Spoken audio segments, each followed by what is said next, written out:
Programa de hoje, o advogado que defendeu o Alexandre Correia no caso Ana Hickman. Eu tive que me proteger juridicamente, né? O doutor vem dizer o que rolou e por que pulou fora da canoa. Então a briga agora é comigo. Quer brigar comigo? Tô aqui. Palmas para o doutor Enio Martins Murad. Doutor Murad. Esse aqui, esse manda e desmanda. É isso, doutor. Blazer. Tem história, o que tem de história o doutor, o Instagram dele para você entrar, ó, eniomurad.adv, que é advogado. Entra lá no Instagram dele. Tudo bom, doutor? Tudo bem, boa tarde. Como é que o senhor tá? Tô ótimo. O senhor é do Mato Grosso, não é isso? Mato Grosso do Sul. Do Sul. Tem que falar que é do Sul, porque senão eles ficam gera bravos. Briga lá. Gera muita confusão. Fica bravo. Esse é um estado diferente, né? Mato Grosso do Sul. Mas eu quero aqui, para começar esse programa mais animado, há 11 anos atrás, aqui, 6 quadras daqui na Augusta, eu tive uma experiência incrível. Sério? Na Augusta? Na Augusta? Tem muitas experiências na Augusta, incrível. Quando eu era jovem também. Eu tinha 11 anos. É? Eu ganhei um presente de aniversário da minha mãe, que era um salário mínimo para eu gastar. Tá bom. Sim. Tá Eu certo. tinha um primo muito safo aqui em São Paulo. Ele falou, vamos na Augusta. Vamos na Augusta. E com 11 anos, depois de 3 tentativas, porque na primeira porta você é muito jovem, Sim. mas na terceira ela perguntou, quanto você tem? Boa. Aí eu falei, um salário mínimo. Ela falou, quantas meninas o senhor quer? Meu Deus. Com 11 anos.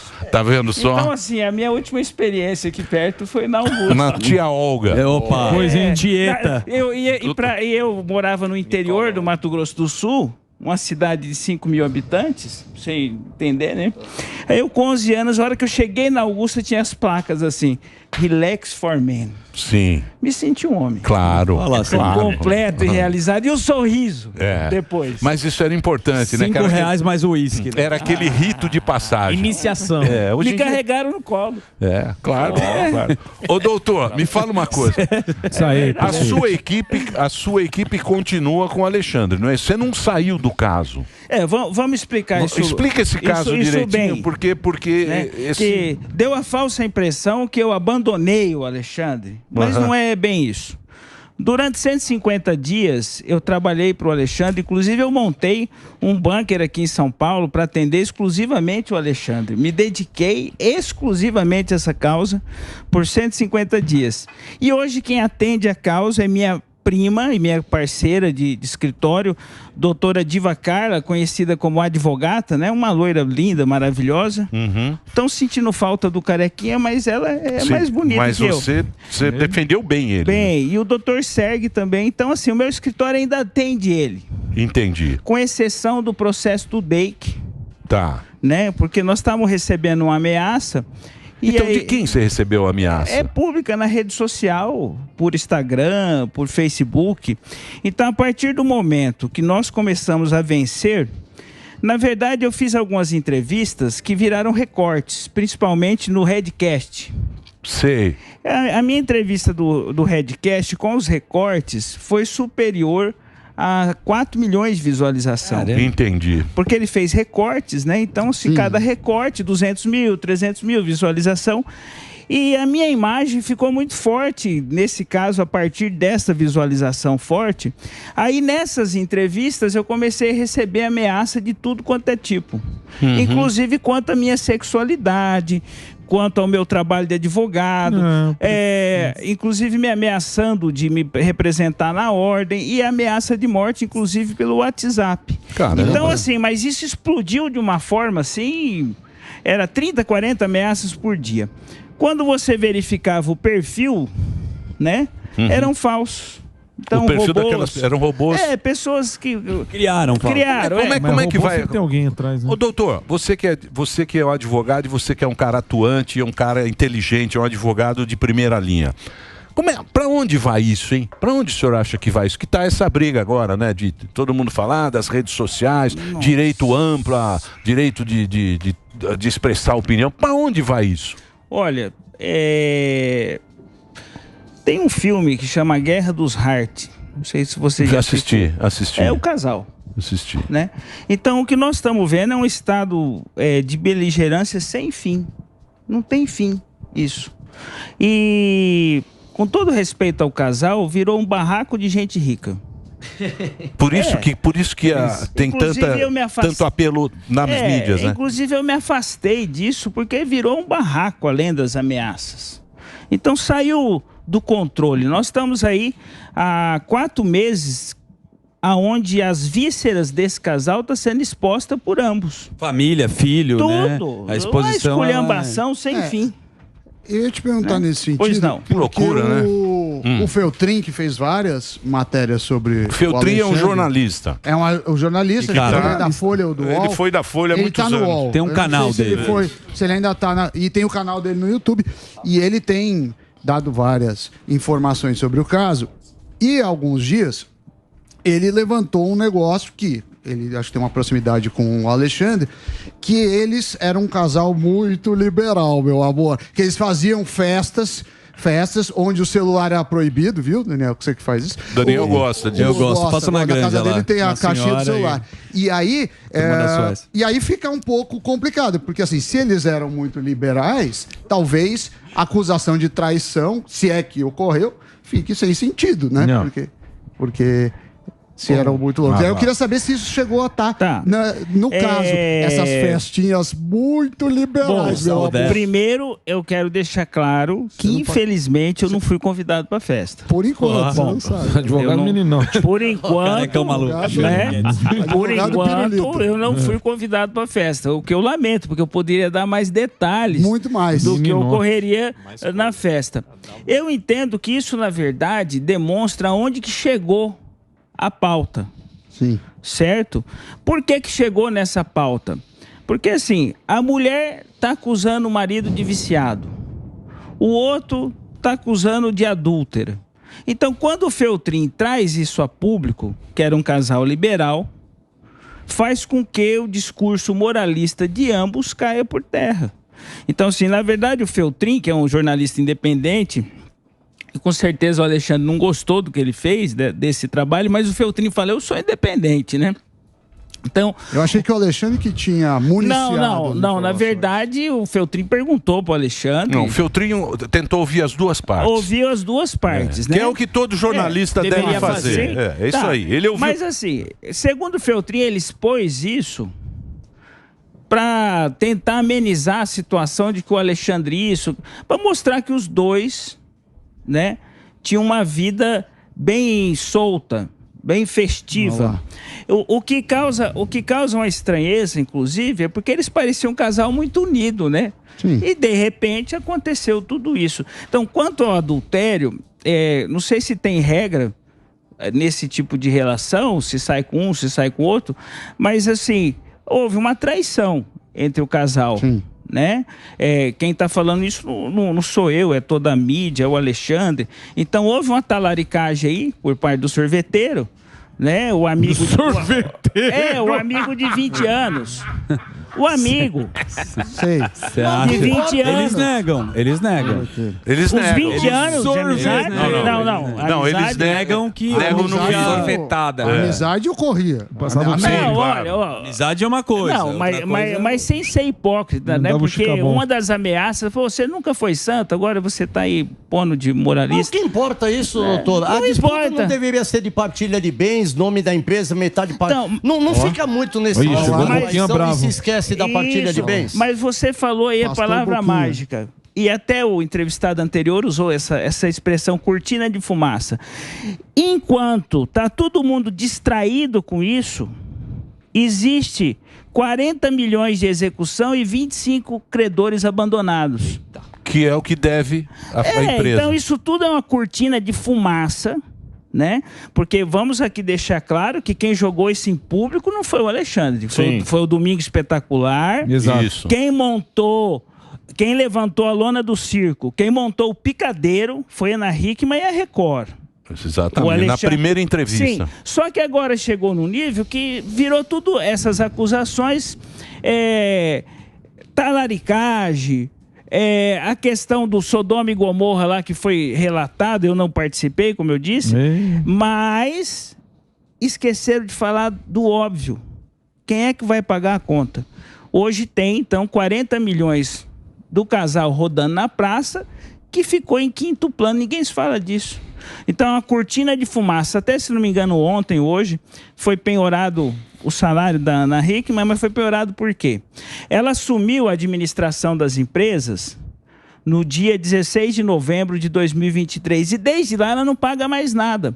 O Alexandre, ainda na administração, ele arrolava dívida, ele negociava, ele atendia o gerente do banco.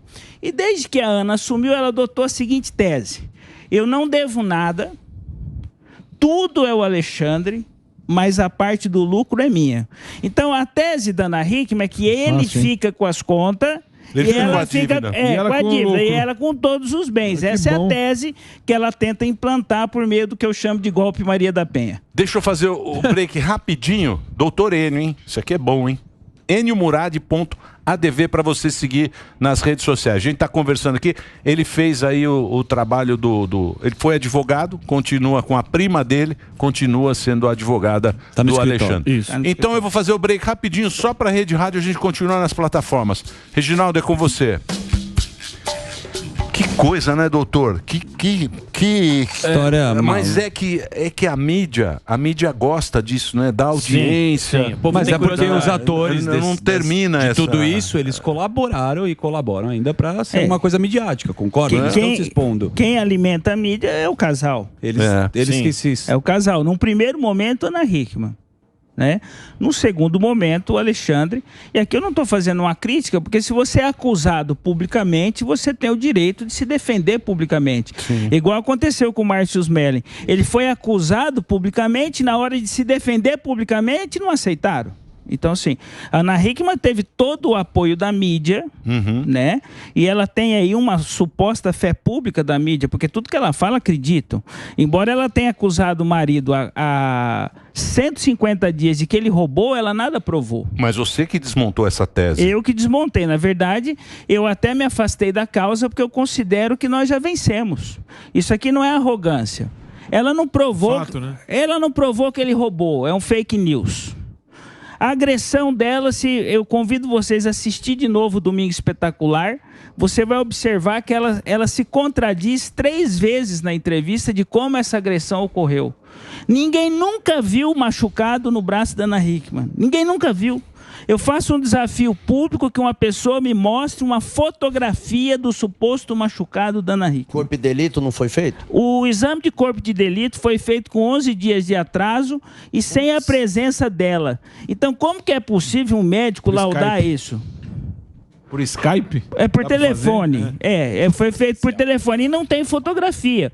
Porque, assim, qualquer cidadão comum que assiste um filme de investigação sabe que uma perícia, quando há uma lesão corporal, precisa de fotografia para provar por imagem. O Conselho Nacional de Justiça diz que precisa da fotografia. No caso dela, não tem fotografia.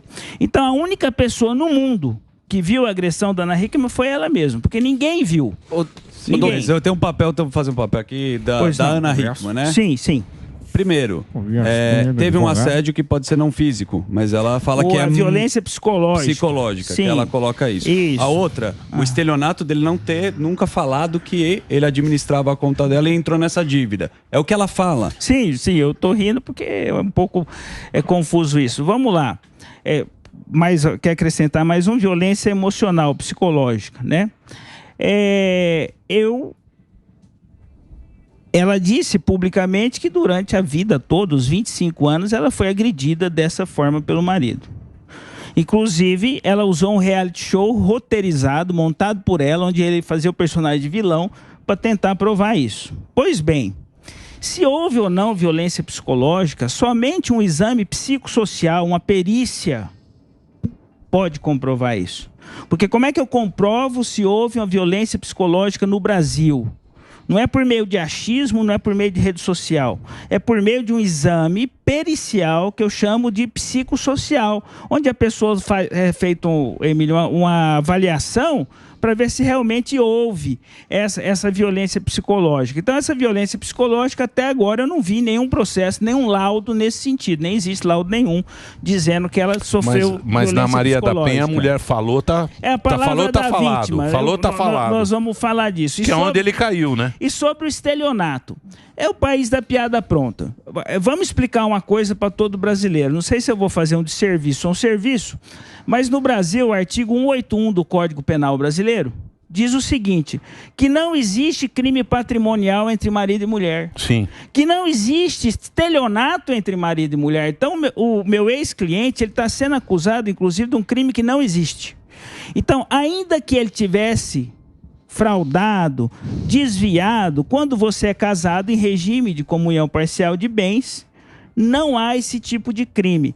E o DEIC soltou um relatório essa semana, acho que segunda-feira, dizendo que ela não provou as falsificações que ela alegava. Então, até hoje, ela não provou nada do que diz, a não ser o espaço que estão dando para ela, porque não existe prova. Se tudo que ela acusou o Alexandre fosse verdade, ele estava preso. Uhum. Inclusive a questão da arma, né? Na época diz que ele tinha uma arma em casa, a polícia foi lá e não encontrou. Eu estava nesse dia. Sim. Eu estava nesse dia. O Alexandre foi prestar depoimento na delegacia de Itu sobre o episódio do dia 11, o esbarrão na porta, que ninguém viu, só ela, que ela chama de agressão. Chegamos na delegacia de Itu, a delegada da mulher falou, olha, enquanto o senhor vai ser ouvido aqui, Alexandre, nós vamos revistar seu carro, para verificar se você não está armado. Porque nós não sabíamos, mas um dia anterior ela tinha acusado falsamente o Alexandre de que ele rondava a Record e a casa dela, ameaçando ela com uma arma. Mas nunca apresentou nenhuma prova, nenhuma testemunha disso, é só a palavra da mulher. Uhum. Né? Então, aí o que ocorreu? Enquanto nós estávamos em Itu prestando depoimento, ardilosamente, o delegado, eu digo ardilosamente, com todo respeito à polícia, mas foi tudo armado. Eu ofereci a chave do imóvel em São Paulo para entrar e eu pedi para acompanhar essa diligência, não me foi permitido. Só que um colunista famoso, que eu não tenho nada contra ele, o Léo Dias, estava na porta do imóvel aguardando o arrombamento. Ele sabia primeiro que nós, que era o próprio advogado da causa. Então a imprensa estava acompanhando esse arrombamento. Ela alegou que ele tinha uma arma em casa. Aí a polícia arrombou, chegou lá, não tinha arma nenhuma. Se tivesse essa arma, ele seria preso em flagrante e não teria oportunidade de se defender. E a história dessa arma é coisa de submundo. Porque houve uma arma na casa, mas não era do Alexandre. E sim de uma pessoa ligada a Ana Hickman. Sério? Essa arma era da Hickman? Não era dela. Segurança? Eu não posso citar o nome da pessoa para não prejudicá-lo, mas eu posso citar o fato. O que aconteceu? A arma estava num cofre móvel. O cofre estava na residência Itu. Sabe aquele cofre pequenininho? Sei. Isso. Então, Ana Hickman e o Alexandre atenderam um pedido de um amigo para guardar uma arma no cofre originada da Revolução de 1932, uma garruncha velha. Garruchona antiga. Arma espólio de guerra, certo? Aí esse cofre saiu de Itu, foi andando sozinho e foi parar no apartamento lá. Certo. E era de ciência de Ana Hickman, de Alexandre, que dentro desse cofre tinha uma garruncha velha. Tá. Só que uma alma abençoada viu o movimento e tirou de lá antes da polícia chegar. Se o Alexandre tivesse sido flagrado com essa garruncha velha, ele estava preso e ele não conseguiria se defender. Aí, eu acompanhei tudo isso. Que loucura, hein, doutor? Eu acompanhei tudo isso, né? Não posso citar o nome do dono da arma e tal, mas a verdade tem poder. E por isso eu estou aqui tendo a coragem de revelar que a Ana Hickman tentou prender o marido plantando uma arma. Foi a primeira vez que ela tentou prender ele. Quando eu assisti isso, eu falei, agora eu sei com o que eu estou lidando. Liguei para o delegado de polícia quando eu cheguei na casa do Alexandre, tudo arrombado, sem necessidade, porque a Ana Hickman tinha chave. Porque o apartamento é dele, tem chave. Não, peraí, não é só ele que tinha chave. Ana Hickman tinha chave, a irmã, o motorista, todo mundo tinha acesso ao apartamento. Nós estávamos em Itu, quer dizer, nós não estávamos lá no apartamento na hora do arrombamento, oferecemos para ir junto, não foi permitido. E a polícia entrou de fuzil. Léo Dias filmando, fuzil, arrombamento. Aí o Alexandre, ele chegou no apartamento e deu falta de cartões de crédito, cheque, um HD e alguns documentos. Eu liguei para o delegado de polícia, falei, doutor, você não me permitiu acompanhar a diligência, foram subtraídos objetos da casa, e ele negou que ele tinha algum envolvimento com isso.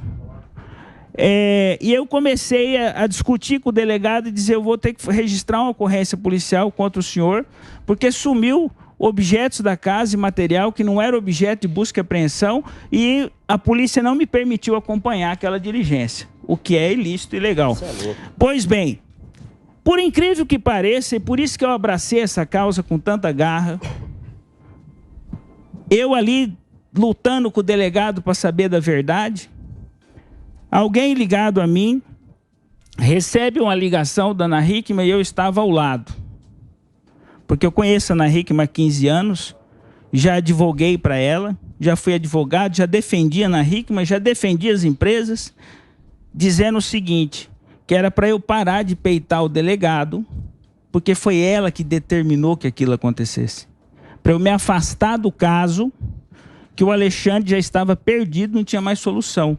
Então, assim, houve sim todo um plano, toda uma tramóia para prender o Alexandre. Agora, o porquê nós viemos a descobrir depois. O porquê?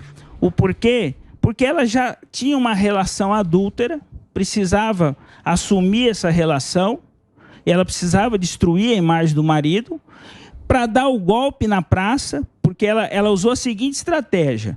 Ele me agrediu, ele me roubou, eu não sabia de nada. E ele não é muito querido no meio. Nunca foi, até porque ele sempre brigou. Ele não é um cara assim muito sociável, carinhoso, digamos assim, carinhoso. Inclusive uma vez que ele teve aqui algum imbróglio com vocês aqui do Pânico, eu liguei para ele e falei, você não deve enfrentar a imprensa dessa forma. Eu lembro do episódio. Que era uma matéria, que era com o Gominho que ela trabalhou. Foi na época da Galisteu. Galisteu. Que é Galisteu. Tinha um programa de fofoca, participava. Ele já não era tido como simpático. Tira esse cara do ar. Só que ele ele não tem antecedentes criminais, o Alexandre. Ele nunca praticou nenhum crime, o Alexandre. E ele sempre brigou para defender a mulher, né? Que é o que eu sei. Então, o golpe patrimonial existe porque ela não quer passar nada para ele. Mas a justiça de Itu já determinou que ela tem que dividir os bens, essa conversa não colou, né? Agora, se ele tivesse sido preso no dia da arma, ele não ia se defender, enterrado vivo, né? Sim, mas, doutor, isso que eu ia perguntar para você dessa questão do... Quando o senhor pegou o caso, que ele veio aqui, ele falou que ele perdeu o plano de saúde dele, ele não tinha dinheiro, não tinha acesso à própria empresa, não tinha... Ele pediu vaquinha, nada, pediu vaquinha, um monte... Como é que foi? Como é que vai se resolver isso? Tá, vamos lá. A justiça, ela... Quando a Ana Hickman pede uma coisa, a justiça defere em 24 horas. Quando o Alexandre pede, é 2, 3 meses para ter uma resposta. Então, existe um tratamento diferenciado, lamentavelmente. A balança da justiça pendeu para o lado da mulher. Mas isso não é só no caso do Alexandre. Com a criação da Lei Maria da Penha, hoje, não com essa exposição na mídia, mas hoje existem milhares de homens passando pelo mesmo problema que Alexandre. Por que ele ficou sem dinheiro? Vamos lá. Ele foi expulso de casa no almoço. Saiu só com a roupa do corpo, para não ser preso. Foi subtraído os cheques e o cartão da casa dele no dia do arrombamento, para ele ficar sem dinheiro.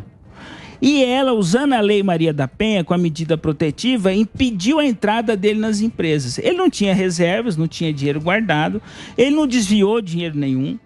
E o que é mais ridículo, insano, é quando vem a público, a mídia e a própria apresentadora dizer que ele desviou 400 milhões de reais. As empresas Ana Hickman nunca faturou esse dinheiro na vida. Eita. Então como é que vai desviar? O que nem tem, né? Então assim, é um factoide, é um fake news, só que por ser contado no programa da Record pela apresentadora, estamos tendo um trabalho assim, homérico, para desmentir tudo isso. Então, porque a opinião pública acaba sendo influenciada por isso, né? Condena, né? A opinião pública já... Que é o grande problema hoje em dia, é justamente isso. Uma versão vendida, se o público comprar, já acabou a história. Assassinato de reputação, né? Que a rede social faz bem. Cancela a pessoa. E ele não tem como mais resolver isso na vida dele. Mas ele falou que ela mudou o nome das empresas já para uma empresa dela. Isso é verdade? Uma empresa laranja. Então... Tudo isso foi premeditado, não foi um acidente. Tudo é premeditado, tudo é planejado. Um ano antes da suposta agressão, Ana Hickman adquire uma empresa no Rio de Janeiro, de nome Meliá. Meliá, empresa no Rio de Janeiro, adquirida de um famoso laranja que inclusive fez parte da Operação Lava Jato. Então a empresa que a Ana Hickman usa hoje era de propriedade de um dos que desviaram dinheiro lá dos doleiros da Lava Jato. Um famoso vendedor de empresa, né? Então ela montou um ano antes a empresa com as mesmas características da empresa Hickman Serviços. Um ano antes da suposta agressão. E ela já passou a desviar recursos para lá. Quem desviou recurso do casal foi a Ana, não foi o Alexandre. Então, assim, a versão é o contrário. Quem está sendo roubado é o Alexandre. Sim, agora, doutor, depois de comprovada aí, fazer a defesa do Alexandre, comprovado que ele não tem culpa, o senhor instruiu a sua prima junto para entrar contra a Ana Hickman ou já está sendo feito isso? Na verdade, eu entrei já em janeiro desse ano, eu já tinha levantado todos os documentos. Porque o advogado, como eu, experiente, ele não acredita no cliente. O advogado não acredita no cliente se ele for inteligente, né? Ele tem que acreditar nos papéis. Porque o cliente também mente, doutor? Mais que todo mundo. Mas não pode mentir para o advogado. Tem para duas pessoas você não pode mentir. Para Deus e para o advogado. Para a esposa tudo bem. O resto você pode mentir à vontade. Olha, depois que liberaram a confissão, acabou o pecado. Né? Então, assim... Eu não estou dizendo que o Alexandre mentiu para mim, né? Sim. Mas eu precisei olhar tudo. Então eu estudei toda a movimentação da empresa, todo esse imbróglio. Quando foi em janeiro, eu já tinha descoberto que ele não roubou nada. Aí em janeiro deste ano, em dezembro do ano passado, não em janeiro, eu já entrei com a queixa-crime contra a Ana Hickman para ela responder por tudo. Só que demorou 4 meses para dar um passo contra ela. Contra o Alexandre, 24 horas. Sim. Agora, o movimento em direção a Ana Hickman para puni-la é assim, tem juiz que começou a brigar comigo e promotor. O senhor de novo aqui pedindo a mesma coisa? Eu falei, mas você não deu, eu estou pedindo de novo, porque meu cliente tem direito à produção de prova. Eles negavam tudo para o Alexandre, e eu insistia e brigava. E tinha... Advogado briguento. Não é que é briguento. Persistente. Funciona assim, quem não luta pelos seus direitos, parafraseando Rui Barbosa, não é digno deles. Você tem que lutar. Eu acredito na justiça, eu não sou aquele que fala, não tem justiça, não sei o que, não. É difícil, é um trabalho árduo. Mas as leis, elas são... Ao mesmo momento que o legislador se comporta como um jejuno do direito, o jejuno é aquele analfabeto do direito, tem momentos que o legislador está muito lúcido e cria normas maravilhosas. Né? Quanto à Lei Maria da Penha, eu quero complementar, a Lei Maria da Penha eu considero um grande erro, porque ela é uma lei de conteúdo misândrico, uma lei que é feita por quem não gosta de homem. Né? Então hoje no Brasil ser homem já é 60% da condenação, né? Se criou uma sociedade misândrica e hoje nós temos milhares de Alexandre no país, inclusive pessoas presas. Sim. Sem ter cometido nenhum crime, porque fica a palavra da vítima desacompanhada de nenhuma prova, permite que o juiz imponha sanções penais, cíveis e administrativas, que foi o caso do Alexandre, e por isso que ele ainda não está com acesso ao recurso. Mas peraí, mas essa lei Maria da Penha, ela serve... Sua importância. Ela serve, tem sua importância para as pessoas que sofrem mesmo. Exatamente. E que muitas vezes, quando existe um caso real de violência, agressão e até morte, ninguém dá importância. Então, a lei ela não pode ser desqualificada por causa de falsas denúncias. Tá. Sim. Mas eu tenho uma observação para fazer sobre isso.